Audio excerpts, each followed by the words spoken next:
Tenemos aquí en el fondo de pantalla, si me lo permiten, nuestro Proyecto México 2018. Por favor, entren a la página de familiamexico.org y vean cuáles son los objetivos que tenemos planteados para el 2018. El primero de ellos, se los recuerdo, pues es integrar una gran familia de gente respetuosa, responsable, cálida, con el amor al país, a nuestro México querido que tanto necesita de nuestro esfuerzo en estos tiempos difíciles. Mi querido primo, ya estás por ahí en Guadalajara, has pasado también las penurias propias de las manifestaciones y gasolinazos, pero bueno, vamos a esperar que este panorama sea más positivo. Y por supuesto que tenemos aquí nuestra águila.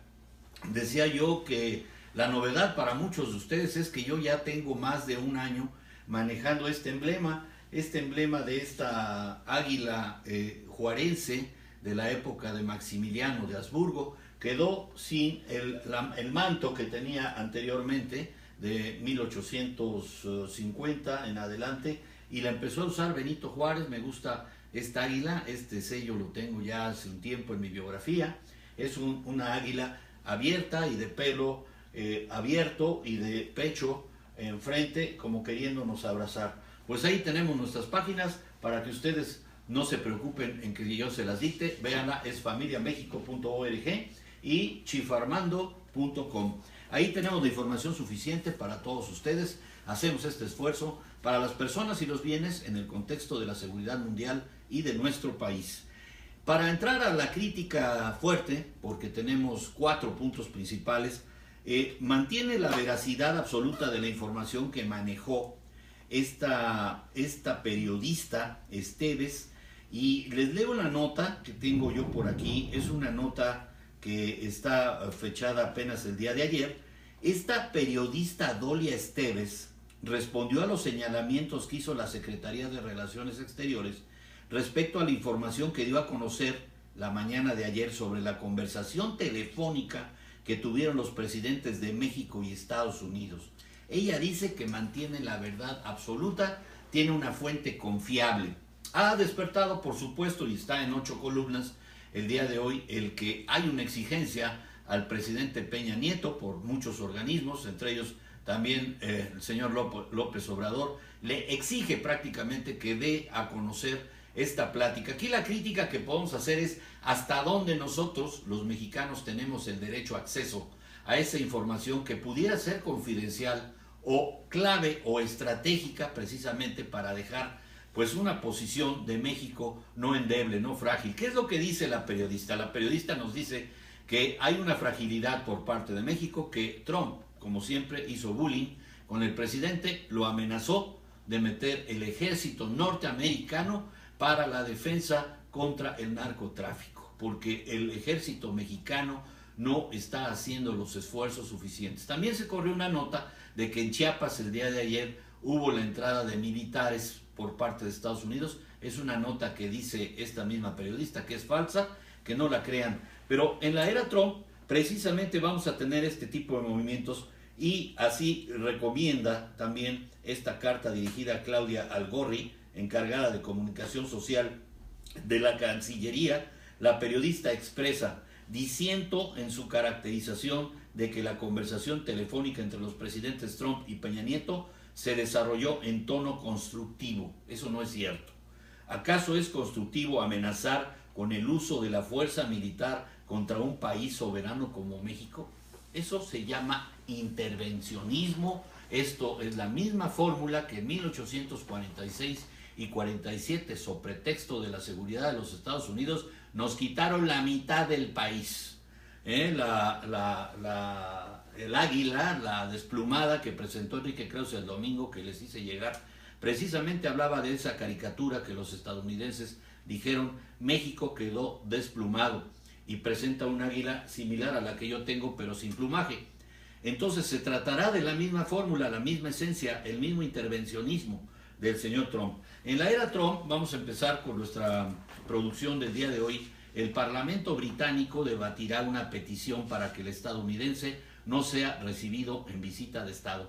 Parece que ya las reacciones de los países están no nada más en solidaridad con nuestro país, sino cuidando sus propios intereses, porque aguas, ahí viene el lobo y se quiere comer a la Caperucita. Senadores demócratas boicotearon las nominaciones de los secretarios del Tesoro y Salud. La bancada demócrata de plano no se presentó al Senado y solamente estuvieron los republicanos para votar, que seguramente se van a quedar estos dos señores, porque son mayoría, pues no importa que no estén los demócratas, pero es un buen mensaje que se está mandando por parte del partido contrario o por parte de los demócratas para no hacer caso a sus peticiones. Trump anunció para la Corte Suprema a Neil M. Gorsuch, un juez que defiende la interpretación tradicional de la Constitución de Estados Unidos, e impulsan los gobernadores la defensa legal de paisanos que estén bajo amenaza de ser deportados. Aquí el día de ayer también tenemos el veto o la suma de demandas. Mi querido Rafita Guerra, te saludo con mucho cariño en este nuevo set que tenemos aquí estrenando, estamos de presumidos, te saludo con mucho cariño. Y estaba hablando que esta información del presidente de la República no nos las va a dar a conocer y fácilmente no se va a saber. Sin embargo, se está jugando el cuello la periodista Dolia Esteves, que lo comenté ahorita, mi querido Rafa, es un secreto a voces. No dudo ni tantito que ella tenga la razón y diga la verdad, pero como sucede tradicionalmente en estos casos, no vamos a saber la verdad. Sin embargo, acuérdense ustedes que no supimos hasta que murió Colosio, que estaba pelón el asunto. Entonces el pueblo siempre tiene la verdad y la razón y la conoce, aunque no quieran dárnoslas a conocer. Decía yo entonces que emiten 4 estados acciones judiciales contra el gobierno federal. Este gobierno federal, obviamente estoy hablando del veto a Trump, en Massachusetts, Nueva York y Virginia siguieron los pasos de Washington. Nueva York, Massachusetts y Virginia se sumaron a la demanda contra la orden ejecutiva del presidente Trump que impide temporalmente la entrada a Estados Unidos a ciudadanos de 7 países de mayoría musulmana. No se diga nosotros, ¿no? Hay una nota que salió también hoy en el periódico Reforma de que se va a impedir la entrega de visas y se van a poner más obstáculos para la entrega. Y lo del cónsul es obligar a la entrevista y además ratificación de la información que ya tengan ustedes entregada vía internet. Mucho cuidado, porque sí va a exigir que no seamos entidades peligrosas. Les digo otra nota que acabo de checar. Van a revisarles hasta el celular. Ahorita cuando llegan ustedes a la embajada a pedir su visa, les dicen que apaguen el celular y les creen que lo lleva usted apagado. Ahora se lo van a revisar desde que llegue usted a pedir la visa o la va a renovar.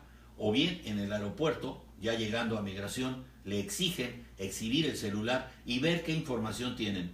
Abuso de privacidad, invasión a su información y a su privacidad, son derechos que estamos perdiendo y que con este hombre atentatorio a la privación de nuestros derechos nos dejan indefensos ante ellos. Y dije que, como dejé claro, la acción ejecutiva del presidente Trump es inconstitucional, ilegal y fundamentalmente antiestadounidense, destacó el procurador general Eric Schneiderman del estado de Nueva York. En un comunicado, el fiscal expresó que su oficina se une para terminar en las cortes con una medida que considera peligrosa y discriminatoria.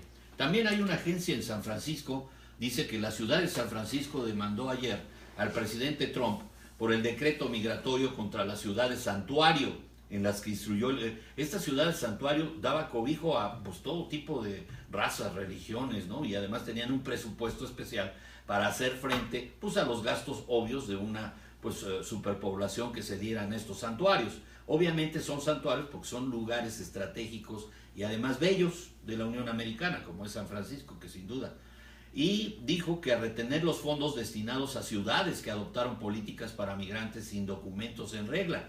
Porque fíjense ustedes que había la queja el domingo que estaban deteniendo a los migrantes que no tenían la Green Card, y eso no era cierto. ¿Tendrían o no la Green Card? El señor Trump salió diciendo que era Delta, la compañía aérea, quien había ocasionado este problema por la falta de un registro puntual en sus controles, en su aduana y en sus movimientos, en sus procedimientos aéreos y de control. Dice, esta demanda no es un paso que demos a la ligera, afirmó Herrera, fiscal de la ciudad, según Univisión. La semana pasada el mandatario firmó una orden para retirar el financiamiento federal a las localidades. Tal parece Y aquí la crítica va en ese sentido. No nada más se está llevando mal con los extranjeros, también con los propios. Acuérdense que a diferencia de nuestro país, que tenemos una sola constitución federal y también tenemos constituciones por los estados, de todos modos la supremacía se da en la constitución federal. Acuérdense ustedes que, y vamos a hablar más al ratito de la nota, de que ya tenemos constitución política de la Ciudad de México.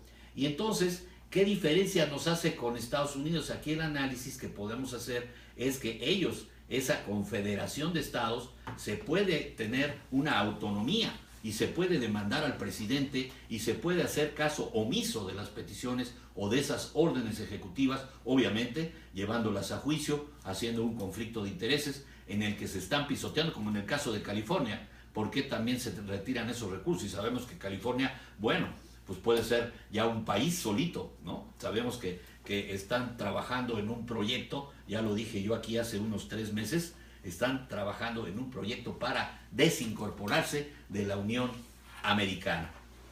Y en otro orden de ideas, nos vamos a precisamente estas protestas que también tenemos aquí. Nuevamente, el rechazo de las organizaciones, primero campesinas, porque el problema pues de la falta de un tratado de libre comercio también nos va a dejar fuera o de defensa o de indefensión, en estado de indefensión. Obviamente en la frontera hay un paro como protesta en Matamoros. Ya dijiste tú por ahí, mi querido Rafa, que en Mexicali ahí tenemos un buen punch en la frontera, pero protestan en la Embajada de Estados Unidos campesinos del Frente Auténtico del Campo, FAC.